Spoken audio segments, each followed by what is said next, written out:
Assalamualaikum warahmatullahi wabarakatuh. Alhamdulillah wassalatu wassalamu ala man la nabiyya ba'da, amma ba'd. Bapak dan teman segenap para pendengar yang terhormat, alhamdulillah melanjutkan kegiatan belajar bersama, mengulang dan merajaah pembahasan yang berkaitan dengan silsilah kuliah sebelumnya. Dan malam ini kita akan berbicara tentang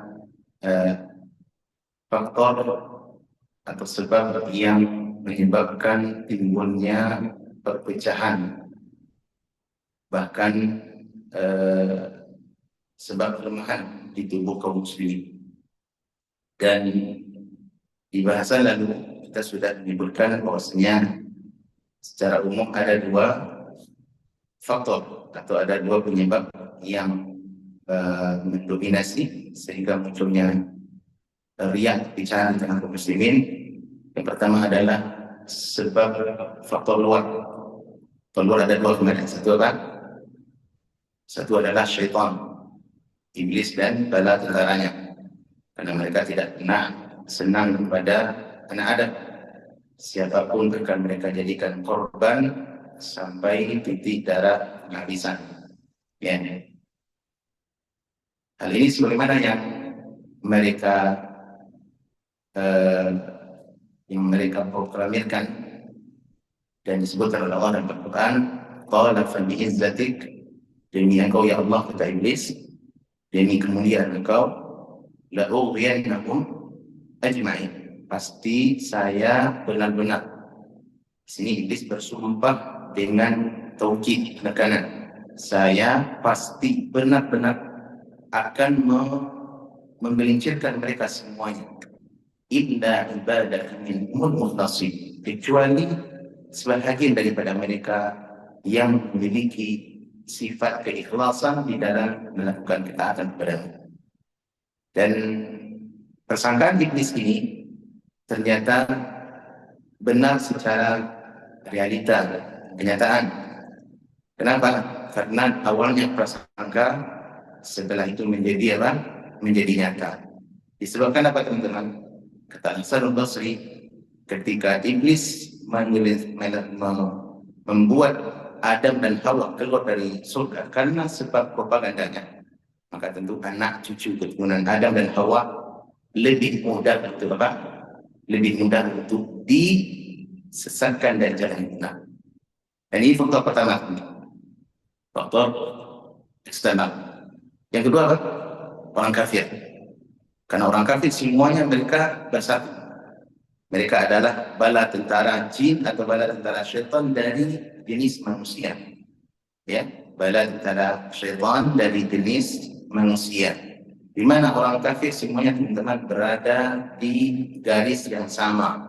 Mereka sudah menancapkan permusuhan kepada kita kaum muslimin, ya, dan mereka tidak pernah ridho dengan seluruh hasad yang ada dalam hati mereka. Mereka tidak pernah ridho kepada kita, dan mereka selalu mencari kesempatan untuk merusak Islam, merusak penganutnya, baik secara fisik ataupun secara propaganda. Dan ini orang-orang kafir, di mana mereka menginginkan agar umat Islam yang berada di atas tauhid, di atas ajaran monoteisme, mereka menginginkan agar kita seperti mereka. Allah berfirman tentang bagaimana hasad dan kebencian dalam hati orang-orang kafir, waddal ladzina kafaru min ahli kitabi law yaruddunakum min ba'di imanikum kuffaran hasad. Dan orang-orang kafir dari ahli kitab, Yahudi ataupun Nasrani dan yang semisal mereka berkeinginan sekali andaikan kalian terjun dari jalan yang benar menuju jalan kesesatan, agar kalian kafir sebagaimana mereka. Karena sebab apa? Kata Allah, hasadan, karena hasad yang ada dalam hati mereka.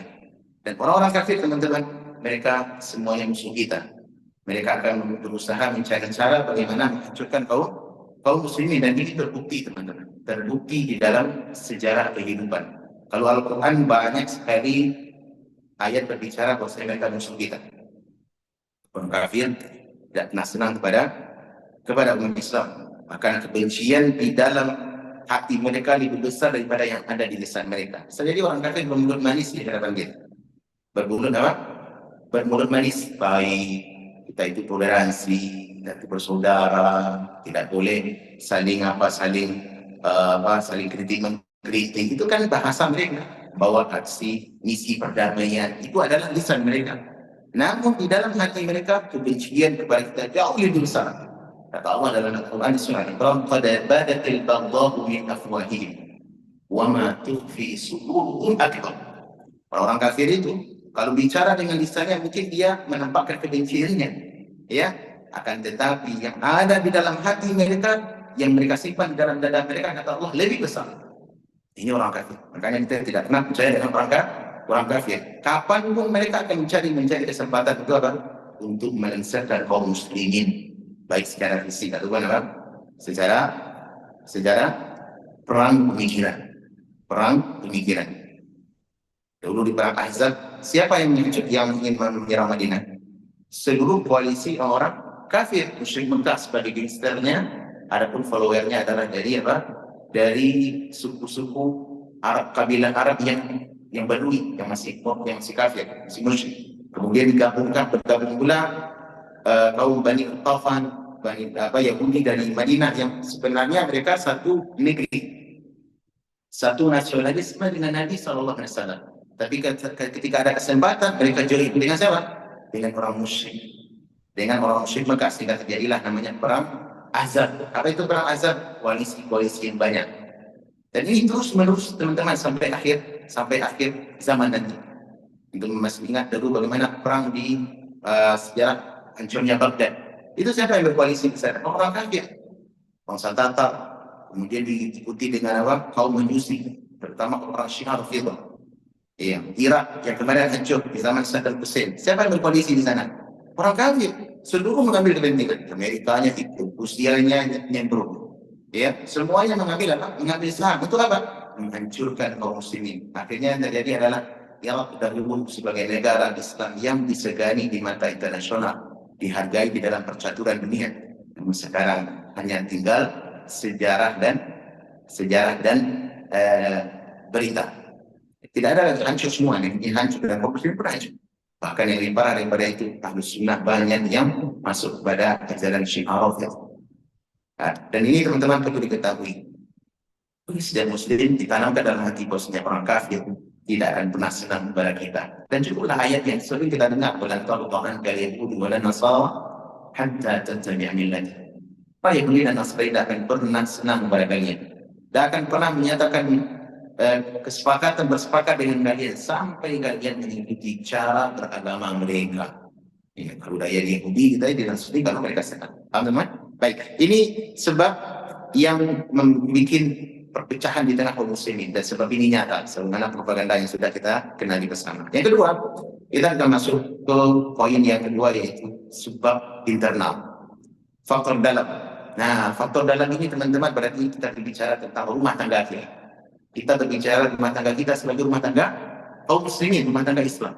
Nah, apa yang menyebab manusia kok bisa menyimpang yang dahulunya di zaman Nabi SAW dan zaman para sahabat? Islam itu satu pemikiran, satu ideologi, satu pokok akidah, satu mereka cara beragama. Tidak ada mereka riak seperti di zaman kita sekarang, tidak ada.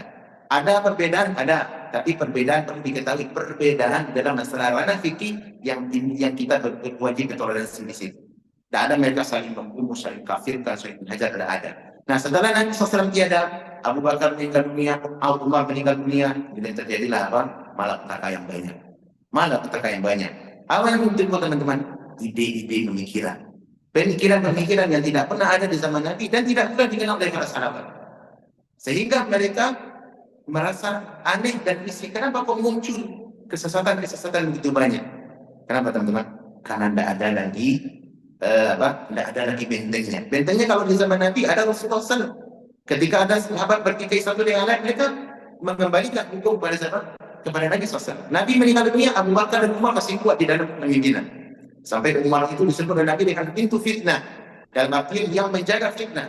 Ketika pintu itu jebol, maka fitnah akan tersebar di tengah kaum muslimin. Kenapa? Abu Bakar, Umar termasuk pemimpin yang disegani, tegas. Tapi ketika Utsman dan Ali bukan berarti mereka tidak tegas-tegas mereka, tetapi secara kepemimpinan jauh lebih lembut dibandingkan dua pemimpin sebelumnya. Jadi apa yang terjadi? Ya, timbulnya Mu'tazilah, timbulnya Syiah Rafidhah yang mengumpankan Ali, ya, yang kenal dengan aliran Sabaiyah, Abdullah bin Sabah al-Yahudi. Kemudian timbul pula Al-Qadariyah bersama Umar bin Abdullah bin Umar dan seterusnya sampai hari ini. Sebagaimana di kelas yang lalu sudah kita sampaikan. Nah, sekarang teman-teman, apa faktor penyebab, ya, yang faktor utama yang menyebabkan timbul perpecahan? Kenapa kok manusia umat Islam itu lari dari jalan yang satu dari jalan yang satu? Nah, sebab pertama adalah manusia umat Islam, sebagian umat Islam sudah berbondong-bondong meninggalkan ajaran yang dibawa oleh para sahabat. Mereka mengambil, memahami literatur wahyu, tetapi sesuai selera dan hawa nafsu mereka. Ini sebab utama. Karena kalau kita berbicara tentang Al-Quran dan Sunnah, ya, berbicara tentang Al-Quran dan Sunnah, hampir semua golongan yang ada dalam Islam mereka mengaku berpegang teguh dengan Al-Quran dan Sunnah. Hampir tidak ada yang tidak berpegang dengan Sunnah. Semua yang mengaku. Ya, kalau saya Al-Quran, saya punya dalil, pegang Sunnah, saya punya hadis tentang ini. Ya. Nah, di mana kesalahannya? Kesalahannya adalah karena mereka memahami literatur itu sendiri yang keluar dari jalur atau wilayah yang dipahami oleh para sahabat. Dan tentulah teman-teman, para sahabat tidak diragukan, mereka adalah generasi terbaik yang pernah ada di muka bumi setelah para nabi dan rasul. Siapa generasi terbaik di muka bumi setelah para nabi dan para sahabat? Kenapa? Satu, karena mereka dididik langsung oleh Nabi SAW. Ketika para sahabat salah, maka mereka didudukkan oleh Nabi. Sehingga otomatis lah tidak ada di antara sahabat yang keluar dari penyimpangan yang besar. Tidak ada. Satu pun sahabat yang keluar dari penyimpangan. Adapun pernyataan Syiah, sahabat itu murtad, itu tidak benar. Tidak ada para sahabat yang murtad. Yang murtad itu orang kafir, orang yang munafik. Ketika Nabi SAW meninggal dunia, Abu Bakar menjadi khilafah, itu kan orang murtad. Siapa yang murtad? Orang munafik kesannya. Orang-orang Badui yang mereka masuk Islam hanya untuk meraih harta, cari ghanimah dan peperangan. Munafik, mereka tidak meninggalkan kekufuran mereka, tapi pura-pura Islam. Nabi meninggal, Abu Bakar menjadi khalifah, sehingga keluarlah murtadin namanya. Apa itu? Orang yang keluar dari Islam. Dan mereka ingin membayar zakat. Akhirnya Abu Bakar menggunakan kekuasaannya dalam memerangi mereka. Sebenarnya sejarah yang lama kita dengar. Baik.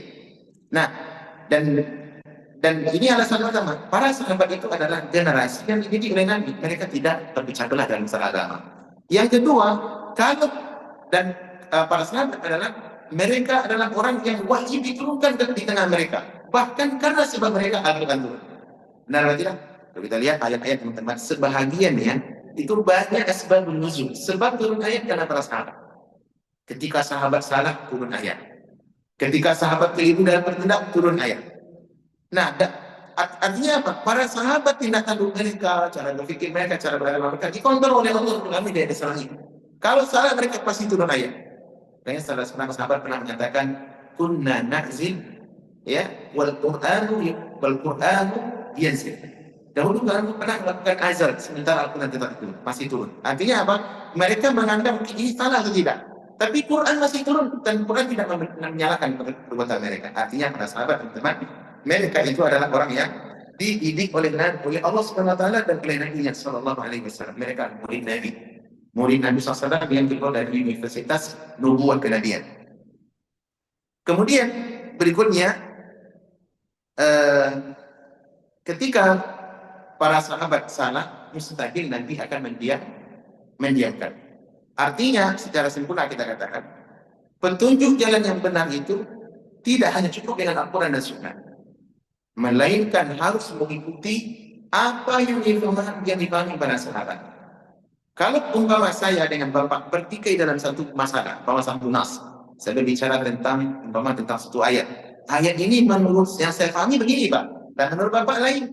Sekarang bagaimana kita mengukur saya atau Bapak yang salah? Sementara kita sama-sama menekan ayat. Bagaimana kita mengerti salah? Harus kembalikan siapa yang lebih paham tentang ayat ini.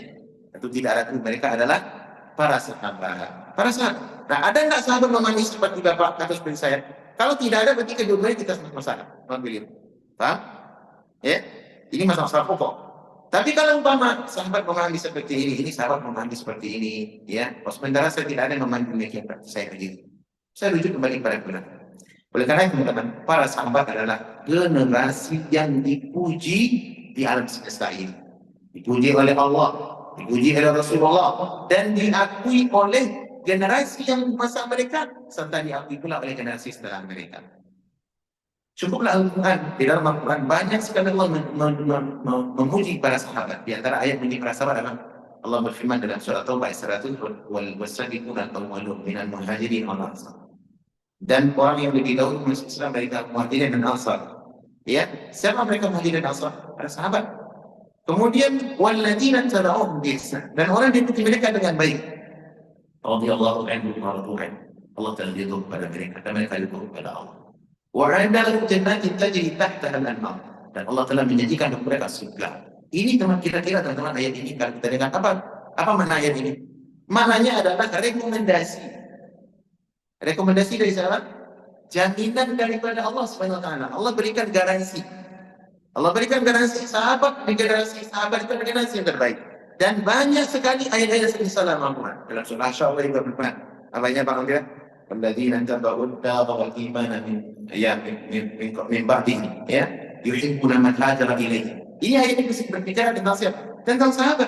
Orang-orang yang meninggalkan kampung mereka karena mempertahankan keimanan, menjaga keimanan mereka, dan mereka mencintai orang yang berhijrah kepada mereka. Siapa itu? Sahabat Ansar dan sahabat Muhajirin. Ini Al-Quran dan banyak ayat seperti. Kemudian kita lihat dari hadis Nabi SAW. Nabi juga bersabda dalam hadis beliau, wa man ya'ish ba'di fasayara ikhtilafan katsiran. Siapa saja yang antara kalian masih panjang hidup, umurnya masih berumur setelah aku tiada, masih hidup setelah aku tiada, maka kalian akan banyak melihat perselisihan di tengah umat itu umat.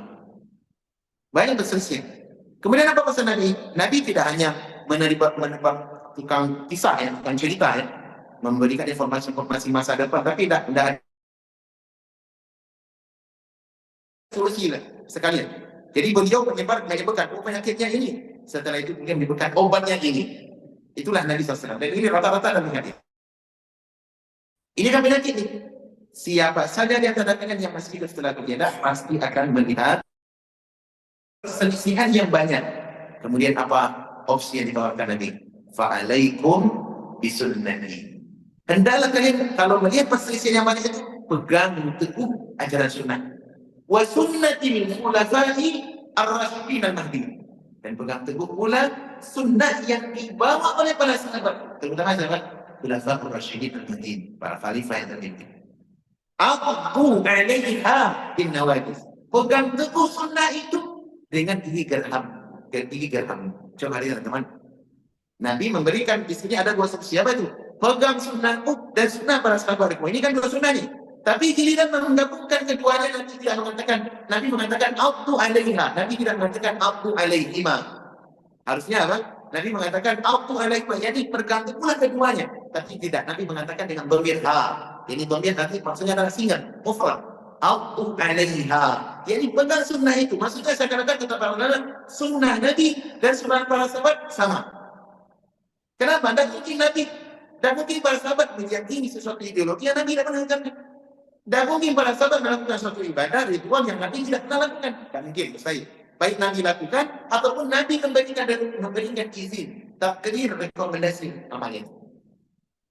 Nah ini rahasia teman-teman bagaimana Nabi SAW memberikan rekomendasi pegang teguh ajaran para sahabat. Kalau Nabi semua orang, hatta para habaib, orang-orang muhibbin yang mengakui para orang yang mewarisi darah Nabi. Mereka juga mengaku bahwa kami cinta Nabi. Kami mengamalkan sunnah Nabi. Tapi ternyata ideologi, akidah, khurafat sangat banyak di dalam cara mereka menyampaikan agama. Ilmu-ilmu majlis mereka penuh dengan khurafat. Mi'raj ke langit 1000 kali sehari. Walinya, wali qaddam, faqih qaddam, mi'raj ke langit 70 kali sehari. Daripada mana daripada Nabi itu? Sehari 70 kali. Nabi sekali semua hidup mi'raj ke langit. Ya? Ini tuannya walinya 70 kali sehari. Innalillahi. Nah, salahnya di mana? Salahnya adalah di pemahaman para sahabat. Siapa para sahabat yang meyakini ada orang yang bisa masuk ke langit selain daripada Nabi SAW? Ada tak? Tidak akan ada. Di balik kita minta pertolongan, enggak ada. Oleh karenanya memegang ajaran para sahabat ini sebagai kata kunci. Anda keluar dari ajaran para sahabat, berani memahami satu ayat yang para sahabat tidak memahaminya. Walaupun ayat benar, tapi Anda pahami dengan yang tidak dipahami para sahabat, maka ada di situ kelincian. Orang Khawarij ketika membunuh Ali bin Abi Thalib, membangkit Utsman bin Affan sebagai khalifah kaum muslimin. Apa dalilnya, Pak? Ayat apa dalilnya? Al-Quran dalilnya, Pak. Ketika ada membunuh Utsman, Al-Quran dalilnya. Utsman tidak adil. Kenapa? Dia telah melakukan kekufuran, murtad. Ketika membunuh Ali, dia juga menggunakan ayat, wahai Ali, ini hukum illa lillah. Hukum itu milik Allah, Ali, bukan milik engkau. Wa man lam yahkum bima anzalallah fa ulaika humul kafirun. Siapa yang berhukum bukan dengan hukum Allah, maka dia kafir. Ayat, Pak, soal Maidah digunakan. Nah, salahnya di mana? Ayatnya salah? Tidak. Oleh karena itu Allah bin Abbas ketika mengambil ayat yang dipakai, yang dicomot oleh orang-orang Khawarij untuk membunuh Ali, karena dikatakan Ali kafir dengan sebab ayat tadi, siapa yang tidak berhukum dengan hukum Allah maka dia kafir. Kata Allah bin Abbas, maksud ayat ini bukan kafir keluar dari Islam, tidak, tapi kufur dunan kufri, jadi kufur yang kecil yang bukan kesalahan tapi tidak benar-benar Islam. Kenapa Anda bandai Ali? Kenapa Anda bunuh Ali? Coba perhatikan Pak, ayat digunakan sama, akan tetapi kedua di pemahaman para sahabat. Mereka menakwilkan sesuatu yang bukan di jalan Allah yang tidak dipahami oleh para sahabat. Baik, ini rekomendasi dari Nabi SAW. Dalam hadis yang lain sangat banyak. Di antara firqah najiyah yang dijamin oleh Nabi selamat ada satu. Siapa itu? Ma ana alaihi yawma wa ashabi. Orang yang berpegang teguh dengan ajaran cara beragama yang ada aku bawa hari ini, yang aku pakai hari ini, dan para sahabat aku amalkan. Khairun nasi qarni thumma alladhina yalunahum thumma alladhina yalunahum. Sebaik-baik generasi adalah generasi yang ikut di masaku, kemudian generasi setelahnya yang ditabi'in, dan generasi setelahnya yang ikut tabi'in. Ini 3 generasi emas yang ada di tubuh umat ini. Inilah ajaran mereka yang kita bawa, yang kita ambil. Itu generasi apa? As-salafus salih. Kenapa? Karena mereka orang yang paling jernih di dalam agama, paling bersih cara berpikirnya, kemudian mereka adalah orang-orang yang tidak jatuh kepada penyimpangan. Baik. Ini pujian daripada siapa? Daripada Al-Quran ataupun dalam hadis Nabi Sallallahu Alaihi Wasallam. Sekarang kita lihat bagaimana pujian para ulama terhadap para generasi para sahabat. Al-Imam Syafi'i rahimahullah ketika belum menafsirkan ayat tentang wa'id tabi ghayra sabilil mu'minin, orang-orang yang membanggakan kepada Nabi dan mereka berani mengambil ajaran yang difahami para sahabat, maka mereka akan dipalingkan oleh Allah sejauh kesesatannya. Terserah mereka dia bikin kesesatan sejauh apa. Apa kata Imam Syafi'i dalam tafsir beliau mengatakan la yusbihi jahannam ala khilafi sabilil mu'min illa wa huwa fardun. Tidak mungkin Allah memasukkan orang yang berani mengambil jalan bukan jalan para sahabat dan para agama, ya, kemudian diancam dengan neraka kecuali mengikuti jalan sahabat itu kewajiban. Saya sering ulangi, mengikuti ajaran para sahabat fardu wajib, bukan prasmanan. Bukan terserah saya, bukan terserah Bapak. Ustaz kan suka saya, Ustaz. Harus pasal gelar sahabat. Kita ambil jalan Asy'ariyah, jalan Maturidiyah, jalan tarikat Tasyiyah, tarikat Naqsyabandiyah. Terserah saya, Ustaz. Apa kita harus paksa? Tidak. Kalau Bapak mengambil itu, berarti Bapak kena dengan ayatnya. Kenapa? Allah yang mengajar. Yang berani keluar di jalan sahabat, diajar sebenarnya. Kita berdarah-darah. Al-Imam Syafi'i orang yang terbaik memahami ayat setelah para sahabat mengatakan berarti mengikuti jalan para sahabat wajib. Kemudian juga pujian daripada Allah bin Mas'ud.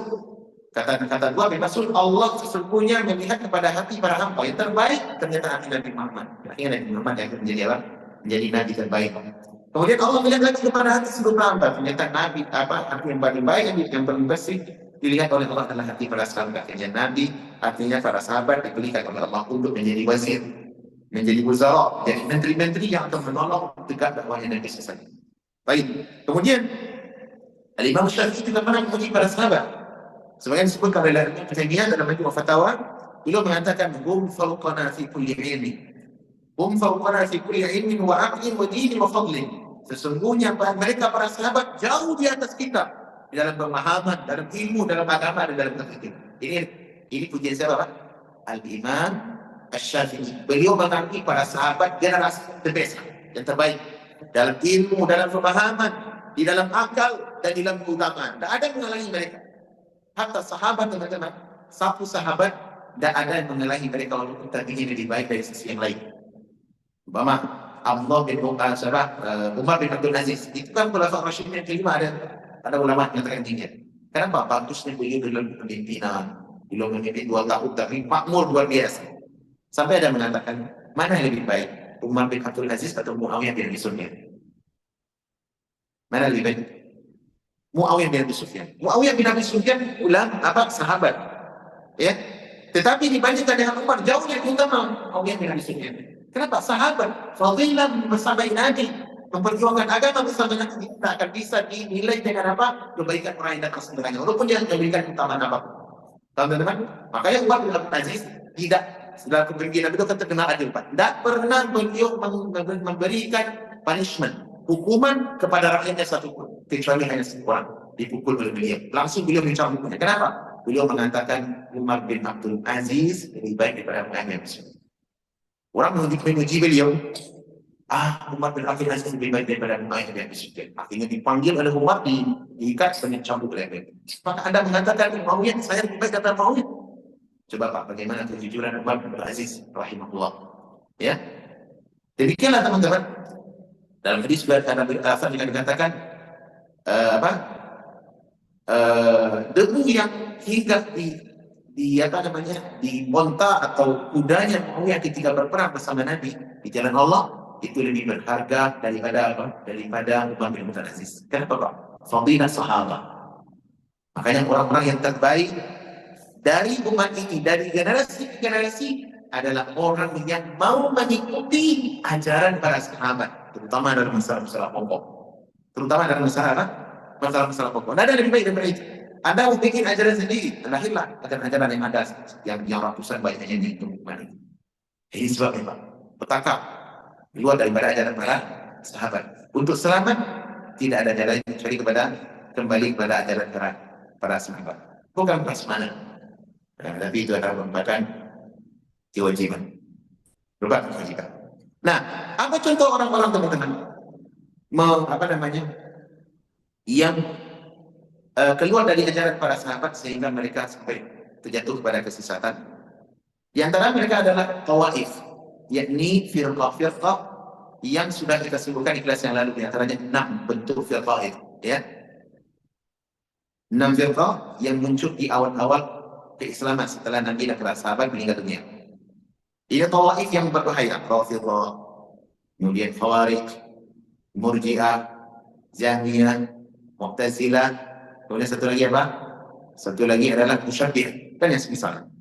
Ini 6 pokok teman-teman. Semua 6 ini kalau kita lihat, penyimpangan mereka adalah penyimpangan dalam masalah pokok akidah. Apa sebabnya?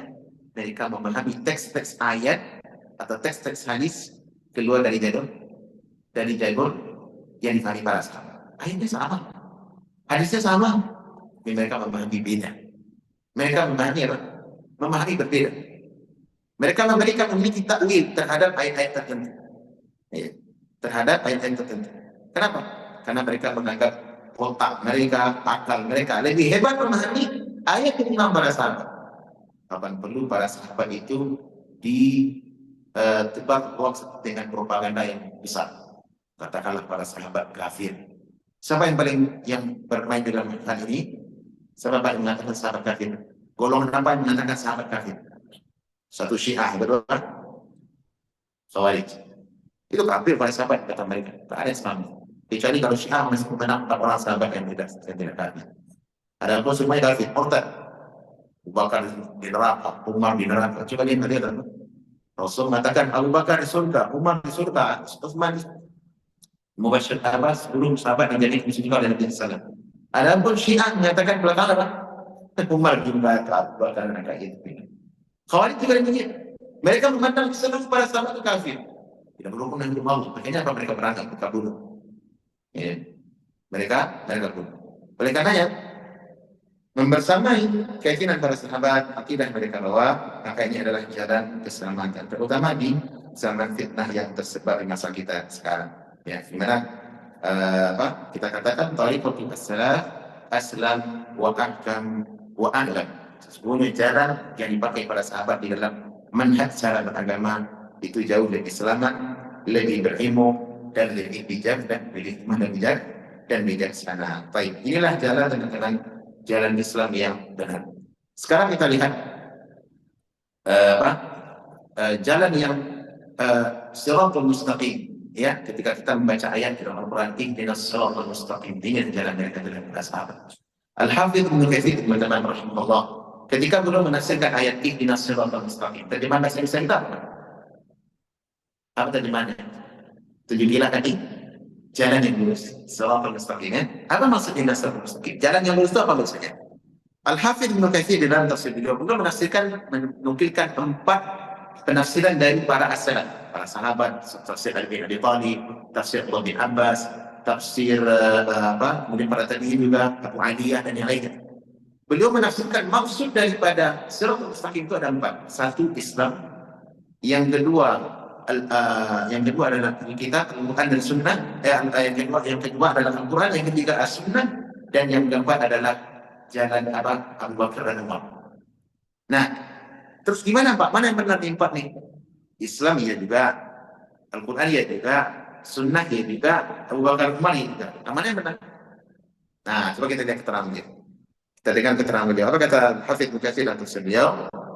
Ya, kata beliau, rahimahullah, wahia, ya, kata beliau, wa kullu hadhihi al-aqwal sahihatun. 4 tafsiran ini semuanya benar. Bal hiya wa hiya mutalazimah, bahkan satu dari yang lain, dari yang 4 tadi saling mendukung, saling membenarkan. Apa? Fa inna man ittaba'a an-nabiy sallallahu alaihi wasallam waqtada bil ladaini man ba'dahu Abu Bakar wa Umar. Karena orang yang mengikuti Nabi kemudian mengikuti jalan Abu Bakar dan Umar. Kata beliau ya. Kemudian mengikuti jalan Abu Bakar dan Umar. Faqad ittaba'a al-haq, maka pasti mereka di atas kebenaran. Pasti mereka di atas kebenaran. Wa man ittaba'a al-haqqa faqad ittaba'a al-islam. Siapa yang paling bagus di dalam mengikuti kebenaran, berarti mereka lebih sedang lebih berhak untuk dikatakan mengikuti Islam yang hak. Wa man ittaba'a al-islam faqad ittaba'a al-Quran. Orang yang mengikuti Al-Quran, mengikuti Islam, berarti dia sedang mengikuti Al-Quran. Wa hiya kitabullah wa huwa kitabullahi wa habluhu al-matin wa siratul mustaqim. Karena Al-Quran itu adalah kitabullah, kemudian tali yang lurus, tali yang kokoh, dan jalan yang lurus. Fa kulluha sahihatun bisaddiqu ba'daha ba'dan wa min walidayya. Karena satu dengan yang lain, kata Al-Hafidz Ibnu Katsir, saling mendukung. Di mana orang yang mengamalkan Islam pastilah dia mengamalkan Al-Quran dan Sunnah. Orang yang mengamalkan Islam sampai dia dikatakan benar ketika dia mengikuti ajaran para sahabat. Maka alangkah celaka dan binasanya orang yang mencela para sahabat. Sekarang kita lihat teman-teman. Bagaimana bentuk-bentuk orang-orang yang keluar dari kemakan para sahabat. Contoh, kita lihat dari sisi prakteknya, bentuk bukti. Orang-orang yang keluar dari ajaran para sahabat, mereka memahami pemahaman sendiri tentang literatur ayat, literatur wahyu, maka mereka jauh tersesat sejauh-jauhnya. Contoh, kalau di zaman dahulu itu Khawarij, mereka memahami ayat-ayat dengan apa? Dengan hawa nafsu mereka. Seperti tadi, mereka memahami siapa yang tidak berhukum dengan hukum Allah, kafir. Kafir menurut mereka apa? Keluar Islam. Makanya salah satu ciri ajaran Khawarij adalah mereka mengkafirkan pemerintah yang sah. Pemerintah muslim contohnya, zalim, melakukan kesalahan, memakai undang-undang dasar yang selain dari Al-Quran dan Sunnah, maka mereka itu adalah tagut, kafir, keluar dari Islam. Itulah. Kan sering kita dengar kan, pemimpin Indonesia itu nggak ada yang muslim, semuanya kafir, kan tidak berhukum dengan Allah. Apa hukumnya Pak? Undang-undang dasar 45, Pancasila. Itu kan tidak ada Al-Quran dan Sunnah. Nah, coba.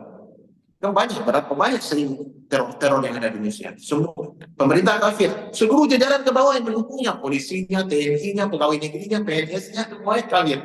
ASN-nya kafir. Bahkan tukang jual bakso yang ada di kantor gubernur, di kantor kementerian itu kafir juga. Kenapa Pak? Pengaruh daripada pemahamannya. Apa dalilnya Pak? Ayat. Padahal mereka memahami sendiri. Kata Ali bin Abi Thalib, qaulul haqqi yuradu bihal batil. Ucapan dalilnya benar, tapi yang diinginkan adalah kerusakan.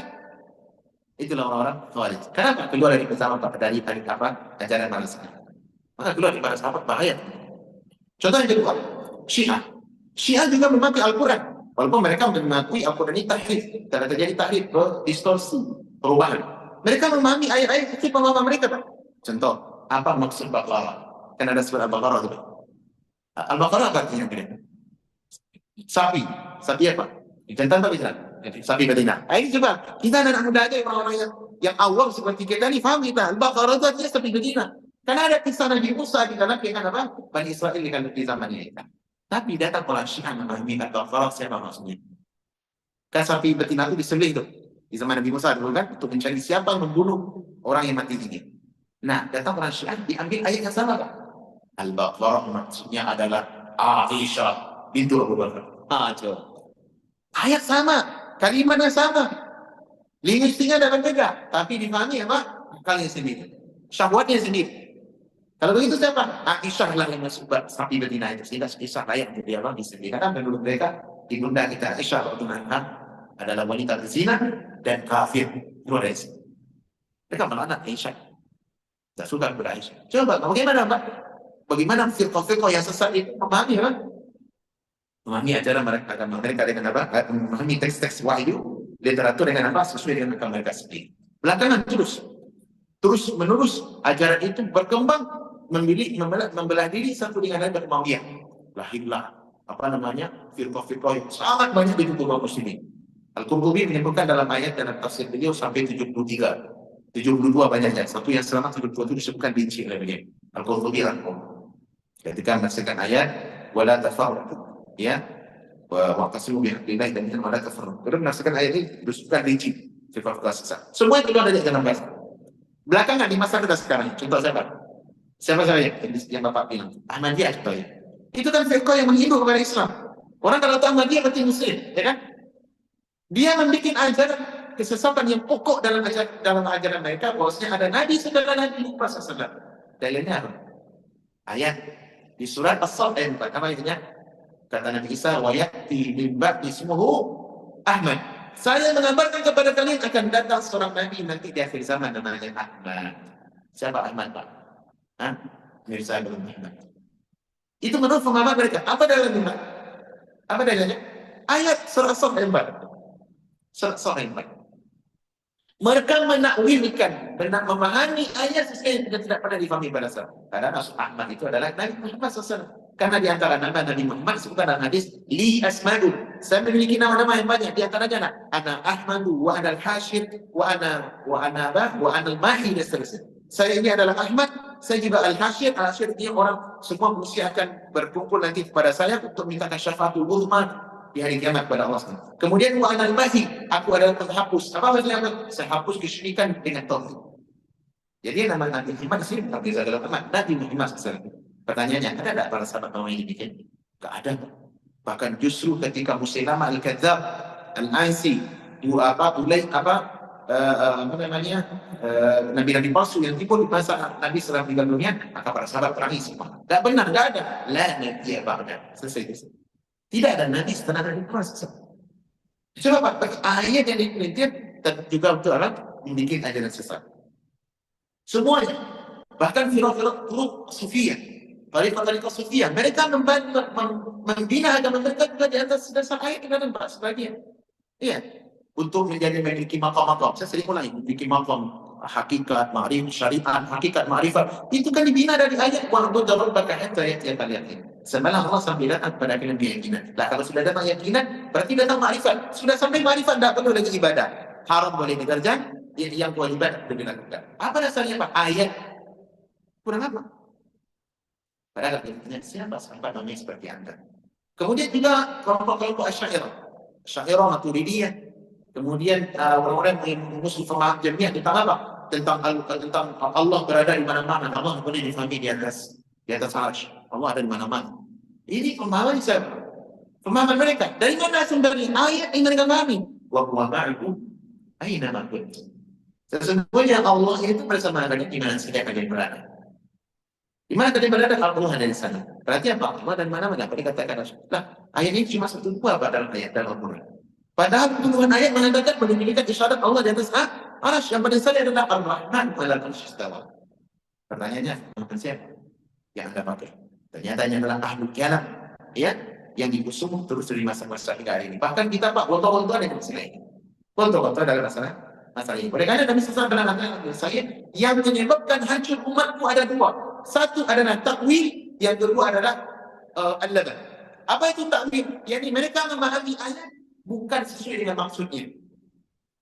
Memahami ayat bukan sesuai dengan takwil. Apa itu takwil? Mereka memahami makna yang tidak difahami oleh Rasulullah SAW. Kemudian laban maksudnya adalah ini orang-orang yang keluar dari jamaah.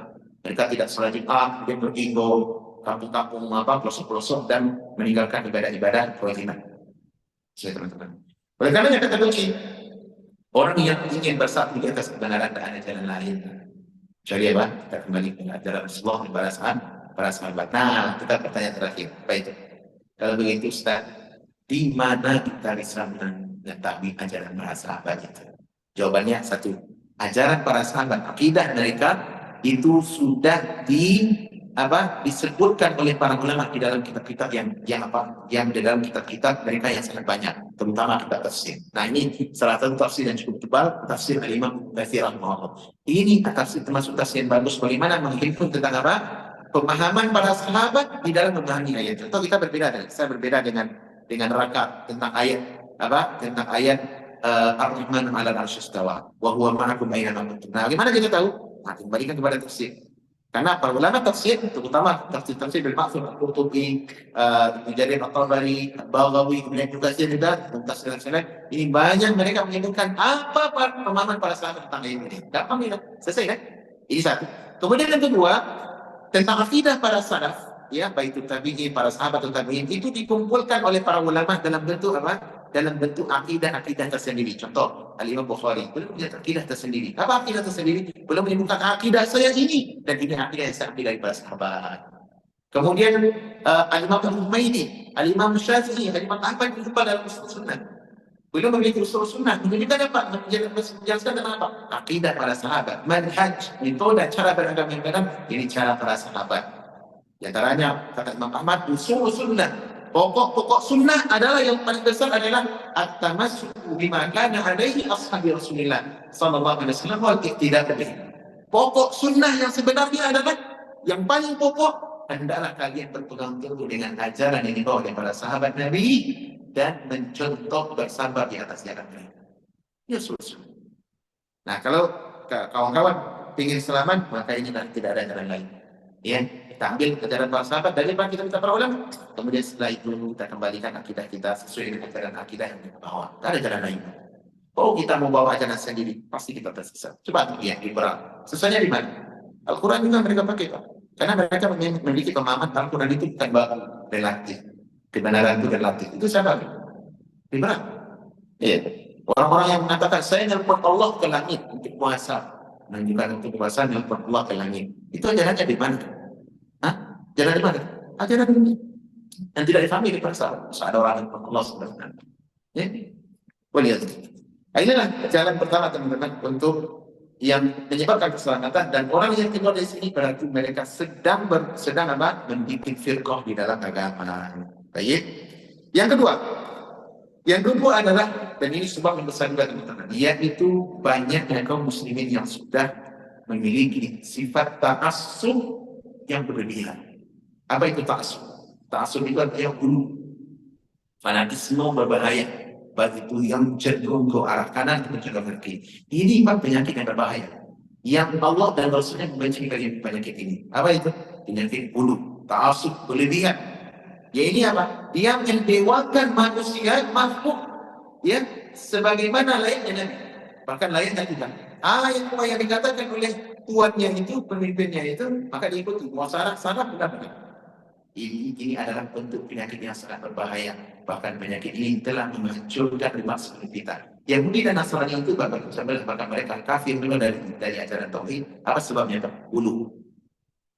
Yahudi sebenarnya Yahudi terlalu ekstrim ke kanan. Dia mengatakan mengikuti tauhid mereka, sehingga mereka mengatakan kufur, ajaran-ajaran kekufuran. Nasrani juga demikian, terlalu ekstrim kiri, sehingga dia menuhankan Nabi Isa selain Tuhan. Nah, umat Islam yang mengikuti penyakit ini sangatlah banyak. Makanya setiap firqah sesesat apapun, pasti ada followernya. Benar atau tidak? Sesesat apapun, pasti ada pengikutnya. Iya, dari dahulu lagi sampai sekarang. Syiah itu banyak pengikutnya. Ya, Ibadiyah banyak pengikutnya. Khawarij banyak pengikutnya. Jamiah banyak pengikutnya. Kaum Asy'ariyah itu kan lari dari sana. Yang mereka kita sebut dengan dekat Ahlus Sunnah. Jadi mereka itu adalah ahlul kiblat. Orang yang masih menghadapkan dirinya kepada kiblat. Dan kita tidak mengkafirkan mereka. Kenapa kita mengkafirkan mereka? Kenapa mereka yang kita yakini sebagai Ahlus Sunnah? Kenapa? Karena mereka telah keluar daripada ajaran-ajaran yang benar. Membikin ajaran jalan sendiri. Sehingga membikin sibuk umat ini. Membikin apa? Perpecahan yang berat yang besar di tengah umat. Nah, ini sebab penyakit ini teman-teman, fanatisme buta, ta'assub atau wulu. Ini akan yang telah membuat hancurnya umat ini. Membuat firqah-firqah yang banyak. Sehingga kalau bunuh penyakit bunuh itu sudah timbul, Pak. Fanatisme buta, saya katakan fanatisme buta. Mereka satu akan memposisikan tuan gurunya sebagaimana layaknya tadi. Apa yang dikatakan tuan guru pasti benar. Apa yang dikatakan salah itu pasti salah. Walaupun bercanda dengan cara dengan apa pokok agama. Iya. Nah, yang kedua, penyakit fanatisme kita ini akan membuat akal seseorang tumpul. Madul akal. Kita ini Pak, kelebihan kita sebagai siapa? Allah titipkan kepada kita apa? Akal. Akal ini peranannya dalam agama apa? Untuk mencerna, memahami, memikirkan. Itu tujuannya. Dan agama kita adalah agama yang real. Bukan agama cerita hoax, tidak. Cerita halu, tidak. Ada dasarnya. Nah, datang orang-orang yang bikin fikih-fikih tertentu, akhirnya dibikin jamaah, bikin cerita-cerita halu. Nah, followernya tanggung saja apa? Mau benar, mau salah pun tetap diterima. Tetap diterima. Di mana-mana seperti itu. Benar atau tidak? Benar atau tidak? Sesesat apapun firqah dalam Islam, pasti ada pengikutnya. Apa sebabnya apa? Karena sifat ta'assub. Gulu berlebihan. Dia ada pencermat. Bahkan yang ikut itu bisa jadi orang-orang hebat. Para pejabat-pejabat, pegawai negeri, para dokter, yang orang mereka terkenal dengan IQ di atas rata-rata. Tapi giliran berhadapan dengan konsep agama yang dibawa oleh pengusung sesat yang ada di kelompok-kelompok mereka, akalnya menjadi mandul dan tumpul. Tumpul, Pak. Ada lagu dokter, tahu berapa? Saya kalau tidak salah 2001 atau 2002. Seorang dokter diberikan doktrinisasi ajaran adanya lampu Aladin. Lampu Aladin itu Pak, lampu yang kalau digosok apa yang kita minta langsung dapat. Dibeli dengan harga 4,2 miliar misalnya. Dibeli saya. Coba nanti dia Pak di YouTube atau dia Pak, saya ada. Dokter. Coba dokter Pak. Akhirnya setelah itu Pak dibeli dalam buku Al-Quran. Kenapa ini wali, syekh, kiai, pastilah percaya tidak. Dibanding pada orangnya mereka bilang di bawah mana keluar Pak. Pada dokter, akalnya adalah akal mahasiswa, kan? Akal orang beredukatif lah, pendidikan. Tapi bila berhadapan dengan doktrinisasi, ya karena sifat apa? Ta'assub, langsung akan menjadi tumpul. Di mana-mana seperti itu. Dan seluruh ajaran-ajaran ini karena membawa korban membina perang ini. Ya, bahkan baru ini di di Malaysia kan baru dikuat nih, baru 3 hari 4 hari. Adanya Jamaah Al-Arqam namanya. Jamaah Al-Arqam yang dibawa oleh ajaran oleh seorang Abuya, foundernya Abuya beberapa dari 7 bulan berkumpul. Sekarang dahulu sudah difatwakan oleh oleh Jakim Malaysia, Jabatan Keislaman Malaysia. Bahwasanya ajaran ini sesat, tak boleh Muslim Sunni Malaysia di ajaran ini. Akhirnya berganti topeng Pak, ganti baju kostum, dibuat namanya menjadi apa namanya Rufaqa. Setelah Rufaqa ganti menjadi EIHP namanya Global Ikhwan apa gitu. Ini sekarang masih sama ribut di Malaysia. Banyaknya doktrin kesehatan, bahkan diajak anak-anak masuk pondok, kemudian disekolahkan di sana, bahkan dinikahkan tanpa izin orang tua, bisa jadi adik kakak nikah di dalam asrama. Ajaran Pak. Nah apa ajarannya Pak? Ajarannya adalah menuhankan Abuya tadi. Abuya dia udah mati, udah meninggal dia dengan ajaran sesatnya. Tapi dikatakan Abuya tidak mati. Apa-apa yang kita minta kepada Abuya. Syirik tadi. Syirik. Tapi itu yang mereka ada sedang punya sangatlah banyak baik. Apa sebabnya Pak? Ta'assub. Gulu. yang membuat mencederakan akal. Padahal mengikutnya itu banyak orang hebat. Oleh karena kita orang Muslim Sunni mengikuti agama dengan apa? Dengan dalil dan cernaan akal. Akal ini bisa kita semua agama kita kan terkena dengan akal. Kenapa zina diharamkan? Kenapa tidak boleh kita menikah dengan adik kakak kita? Kenapa kita tidak boleh minum khamar? Itu kan dalil, tapi akan main dari sana. Main. Namun ketika berbicara dalam masalah, terus bagaimana pada yang fungsi akal? Apakah akal bisa jadi sumber agama? Tidak, akal bukan sumber agama. Akal untuk memahami agama. Akal untuk memahami agama. Namun dia tunduk di bawah wahyu. Adapun orang-orang itu terkadang membuat doktrin, tidak ada dasarnya, tidak ada ayat, tidak ada hadis, bikin doktrin. Seperti tadi, bisa nikmat ke langit 70 kali, kalau apa-apa itu harus melalui tuan guru. Itu kan doktrin itu, Pak. Tumpul akal manusia. Nah, ini banyak dari sebab ini yang membuat hancurnya kaum muslimin. Sebab apa? Hancurnya kaum muslimin. Oleh karena teman-teman, di dalam Islam kita perlu menggunakan akal. Iya. Taat boleh taat, tetapi ketaatan itu kepada manusia selain Nabi tidak boleh bikin akal kita kumpul. Ada cerita kisah yang bagus. Disebutkan oleh Nabi dalam hadis yang sahih. Nabi SAW dahulu pernah mengirim bala tentara pasukan mujahid ke suatu daerah. Kemudian Nabi berapa ratus orang, berapa puluh orang itu ada satu yang menjadi pemimpin. Maka kata Nabi, taati orang ini dan jangan selisih dia. Pergilah sahabat dengan orang tadi, dengan sahabat yang tadi, sampai-sampai di tengah jalan itu marah pemimpin perang itu. Apa katanya? Karena dia marah kepada bawahannya, dibikin kayu bakar, kemudian dinyalakan api. Apa kata orang tadi? Sungguh Nabi telah berpesan kepada kalian, taati saya. Apa yang saya perintahkan wajib kalian lakukan. Sekarang lemparkan diri kalian ke dalam api. Nah, terjadilah dua kelompok. Satu benar-benar ingin masuk ke dalam api itu, saya katakan api. Dan yang sekelompok lain mengatakan, tidak benar ini. Tidak mungkin Nabi memerintahkan ketaatan kita sampai taraf ini. Mungkin. Apa yang terjadi, Pak? Semuanya alhamdulillah tidak ada yang masuk api. Pulang mereka kepada Nabi selesai. Dikabarkan kepada dia, maka Nabi, lau dakhalu ma faruju. Andaikan kelompok yang berniat ingin masuk api tadi karena taat kepada pemimpin, ketaatan yang berlebihan tadi, yang dulu, maka kalau sudah masuk ke dalam itu tidak akan pernah kita sembarangan. Artinya Pak, di akhirat akan masuk ke dalam neraka. Menunjukkan apa? Nabi tidak mengajarkan ketaatan kepada selainnya, membuat akan kita tumpul. Kalau sudah berbicara satu benar boleh diikuti, kebenaran diikuti. Tapi kalau salah jangan ikuti. Nah, inilah penyakit yang ada di umat itu. Ya. Penyakit yang berbahaya. Setiap mereka mendikte, memberikan doktrin yang aneh-aneh. Dan yang parahnya adalah orang-orang Allah. Karena memang target mereka korban itu terjadi selalu pada orang-orang Allah. Coba lihat para habaib di Indonesia. Doktrin itu berbahaya. Di Tarim, wali itu bukan hanya orang lagi, tapi tonggak rumah jadi wali dia di Tarim, di Yaman. Dimana kalau dipegang tonggak itu, apa yang ditanamkan? Oh Pak, saya belum punya anak, berilah wahai wali saya anak, maka wali akan diberi anak. Coba Pak, doktrin, tapi itu tetap dia Pak, digunakan, dipercaya oleh orang-orang. Iya. Boleh berhubungan dengan suami dengan istri orang lain yang tanpa dinikahi dengan dasar apa? Doktrin ini itu dia Nabi ini biar bersyafaat pada dan mau nikah dengan saya dan mau saya gauli nanti tidak bisa masuk surga. Itu kan doktrin. Nah, orang tidak ngandung. Dan orang yang paling tipe manusia itu secara dasar demikian, mudah didoktrin, kecuali orang didekatkan oleh Allah SWT. Apalagi tipe kita sebagai bangsa Indonesia. Kita bangsa Indonesia bangsa plus 62 ini paling mudah didoktrin seperti ini. Sesesat apapun pasti ada yang menyebut sesesat apapun.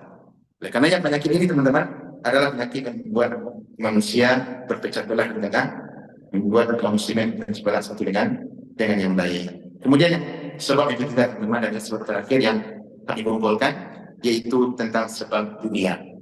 Dunia teman-teman ini ternyata membuat kita pecah belah. Apa dunia itu? Harta, tahta, dan wanita. Dan ini kan teman-teman kalau lihat pasti akan menemukan sebab pecahnya kaum muslimin, bahkan menghancurkan satu dengan lain, bunuh-bunuhan adalah karena sebab ini. Nabi SAW pernah meminta kepada Allah untuk apa? Untuk dijadikan tidak dihancurkan umat ini apa? dengan sebab dibantai oleh bangsa lain. Dan itu dikatakan oleh Allah SWT. Sebenarnya disebutkan dalam hadis yang berkata oleh Imam Muslim dan juga Abu Daud dari sahabat Thawban Al-Quran. Bahwasanya Nabi mengatakan, wa inni sa'altu rabbi li ummati an la yuhlikaha bi sanatin amma. Aku minta kepada Allah, ya Allah jangan hancurkan umatku karena petaka alam sekaligus. Maksudnya jadi gempa hancur umat Islam, hilang Islam kaum muslimin di dunia sekaligus. Sebagaimana umat yang lalu itu Pak hancur sekaligus umat Nabi Nuh. Itu kan hancur sekaligus Pak. Kenapa? Tobat. Kaum Samud, kaum Ad itu karena petir Pak, itu hancur semuanya. Tidak ada yang tersisa. Nah umat Nabi Nuh jangan sampai seperti itu. Akhirnya Allah kabulkan. Kemudian yang kedua, jangan pula mereka dihancurkan. Wa alla yusallitu alaihim aduwwan min anfusihim. Janganlah mereka dihancurkan oleh musuh-musuh mereka. Jadi orang kafir Pak tidak akan bisa menghancurkan kaum muslimin. Walaupun mereka bersatu dari timur dan barat. Dan ini terbukti. Kalau hancur kalimat bisa membantai membunuh distrik wilayah kayak di Palestina, Suria, Iran. Tapi tidak terserah semua. Supaya Muslim bisa. Dan itu akan disediakan oleh Allah SWT. Kemudian apa kata Allah SWT? Ya, Allah berfirman, ya Muhammad, wahai Muhammad, ini qad qadaitu qada'an fa innahu la yarba. Jika aku telah menyatakan takdir oleh Muhammad, maka itu tidak akan pernah berubah. Apa kata Allah? Wa inni a'taituka li ummati, aku berikan kepada umatmu alla uhlikahu bi sanatin ammah. Bahwasanya mereka tidak akan hancur dengan petaka alam secara sekaligus. Wa alla usallita alaihim aduwwan min siwa anfusihim. Dan aku tidak akan membiarkan musuh-musuh agama untuk menghancurkan umat Islam sekaligus. Yastabihu baydatahu walau tatama alaihim min aqtariha, untuk menghabiskan umat Islam sampai ke akar-akarnya, walaupun satu dengan yang lain saling berkoalisi. Tapi ingat kata Allah, wa alla sallita, apa kata Allah, hatta yakuna ba'duhum yulika ba'dan wa yasbi ba'duhum ba'dan, sehingga umatmu akan hancur disebabkan mereka sesama muslim satu dengan lain bunuh-bunuhan. Dan ini teman-teman telah terbukti. Apa sebabnya? Rata-rata faktor dunia. Faktor dunia. Faktor harta, tahta, dan wanita. Ini sebabnya. Makanya Nabi SAW telah mewanti-wanti tentang bahaya apa? Kita bahaya dunia. Yang paling dikhawatirkan oleh Nabi SAW adalah ketika umat dibukakan atas mereka zahratul hayat dunia, kenikmatan dunia dibukakan pada mereka akan saling benci hasad satu dengan lain. Dari Abu Sa'id Al-Khudri dalam Sahih Bukhari dan Nabi bersabda sallallahu inni mimma akhafu alaikum ba'di. Yang paling aku takutkan atas kalian yang menimpa kalian adalah ma yuftatu alaikum min zahrati dunia wa zinataha, ketika dunia dibukakan kepada kalian selebar-lebarnya. Ya, ini yang membuat apa? Membuat kita hancur. Kata Nabi SAW, aku tidak khawatir kalian ini buat syirik setelah aku meninggal dunia.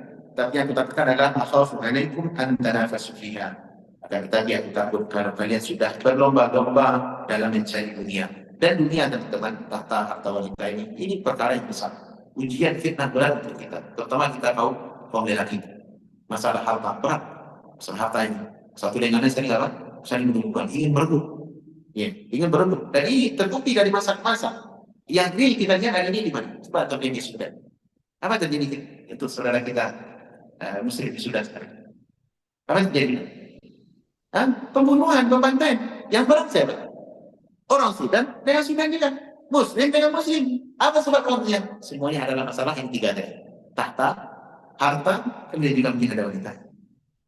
Inilah yang dibahayakan oleh Nabi SAW yang mungkin hancur umat Islam. Sehingga umat ini akan menjadi titik poros kelemahan. Kalau sudah lemah, baru masuk ke faktor keluar tadi. Orang kafir akan satu dengan yang lain apa? Mencaplok tanah muslimin. Emasnya, hartanya, wilayahnya. Ini nanti terjadi di Irak, terjadi di Suria, terjadi di Yaman, terjadi bahkan di negara Indonesia juga demikian. Sebabnya ini. Dari Ka'ab bin Malik, Nabi SAW bersabda dalam hadis Ahmad, "Ma tibani jarihan yusilah fi qalbin yafsada laha min hasil mar'i 'ala al-mal wa syarafi bidini." Tidak ada seandainya kuasa ketinggalan lapar dilepaskan dalam sekawanan kambing, tidak lebih berbahaya kerusakannya daripada ambisi seseorang terhadap harta, jabatan sehingga merusak agama. Sebab Nabi mengatakan apa? Harta dan jabatan bisa merusak agamanya. Berambisi besar. Dikira pula apa? Serigala lapar akan dimasukkan ke domba, akan dibantai semuanya, ya serigala itu, ya kan? Ternyata seorang muslim bisa lebih berbahaya, lebih bersangatan nafsunya terhadap harta dan jabatan lebih daripada serigala lapar dalam, sehingga merusak dunianya. Sehingga apa? Merusak dunianya. Oleh karena teman-teman, masalah harta ini menghancurkan kaum muslimin. Menghancurkan kaum muslimin. Nah, apa faedah yang bisa kita ambil dari kelas ini? Yang pertama adalah jauhi sebab-sebab penyimpangan ini. Iya. Balik kita kepada ajaran para sahabat. Kemudian kita jauhi segala bentuk firqah yang ada, ya, apapun bentuknya. Ya. Kemudian jangan ta'assub. Hendak kita sebagai muslim menjadi muslim yang cerdas, Pak.